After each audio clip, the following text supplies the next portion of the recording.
រៃច្រៀងផ្ដាយផ្ដាំ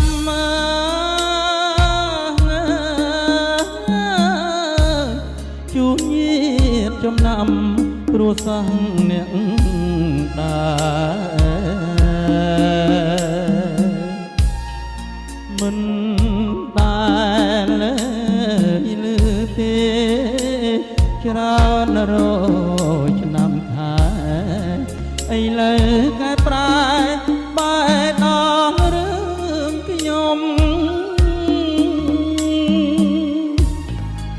កាលបងស្នេហ៍អូនញាតមិនពេញចិត្ត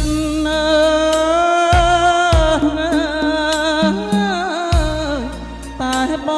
ងអាណិតអត់សូររូបមុំសូមពុកម្ដាយឲ្យលោកសំភុំរូបបងនឹងមុំបានបាច់កាស្លាយើងបានមានកូនតពូនជាចៅឥឡូវស្រីខ្មៅហក់ចោលគ្រួសារលះបងកូនចោលឲ្យរស់ខ្លោចតា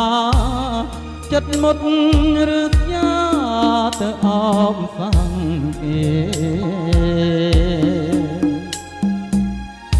ជប់យំទៅកូននេះក្បូនវាសនា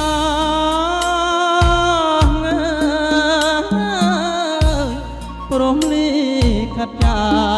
ជាមិនរួចទេ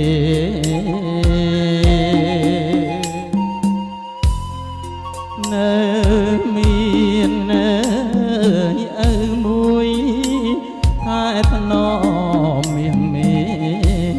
បីបំបំពេលួងរូបបាក់ស្អី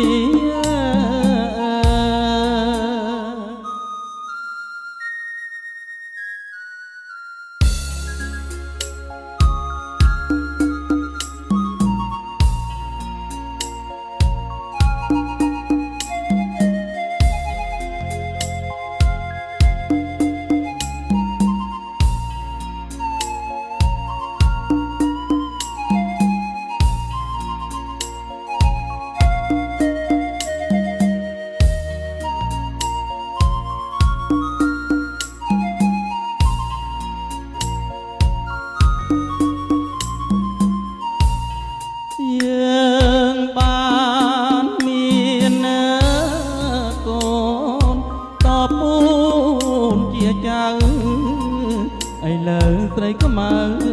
ហក់ចោលគ្រួសារលះបងកូនចោលឲ្យរស់ខ្លោចតាចិត្តមុតឬស្យាទៅអមសង្គេជប់យំទៅកូននេះក្បូនវាសនា